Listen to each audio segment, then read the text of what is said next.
How can a woman balance between worshiping Allah subhanahu wa ta'ala and taking care of her family during Ramadan?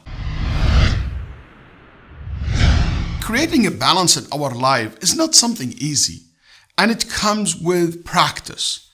As the more we try, the more we become better in it. It's like riding a bicycle. First time, you can't keep your balance, but as much as you try, finally you will be able to to keep your balance. And what will keep your balance when you ride the bicycle? Moving forward.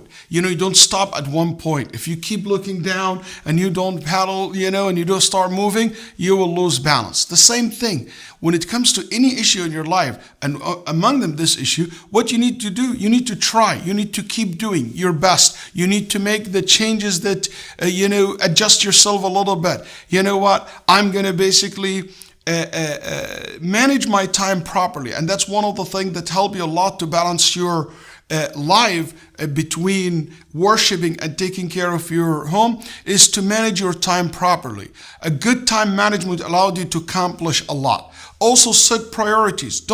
Not everything fit in the same category. When it comes to the worship of Allah subhanahu wa ta'ala, there is wajibat, there is nawafil, there is volunteer act. There is things can take a long time. There is things I can do it after everybody go to sleep. There is things I can do early. And also the rights of the family, they are not the same. There is a child who I'm a woman who breastfeeding, or a child who's an infant, or an adult, my husband's rights. So all these also in a different level. So what you need to do, you start putting these on the right level. Then whenever you have to make a choice, you look at which level when it comes to the act of worship, basically the issue that we're talking about, and which level when we talk about the rights of the family. And if they are on the top, I always make sure that I fulfill my obligations.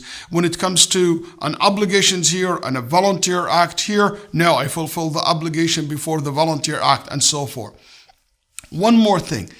Always remember that with good intention, you can transfer everything you do at home, everything that you do to serve your husband, to serve your children, to be an act of worship. And Nabi sallallahu alaihi wasallam said that among the best act of worship a woman can do is to be nice to her husband. This hadith meant to teach us a point that when we have the good intention behind something that's so natural, like being good and loving to your husband and comforting your husband, which is something naturally we do that. So doing this with the right intention, it became an act of worship that Allah subhanahu wa ta'ala reward you for it. I hope that will help you to balance it a little bit.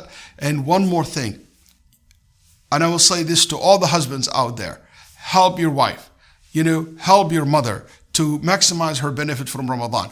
Offer help. Don't put too much load on them, so you make it easy for them to enjoy the month of Ramadan.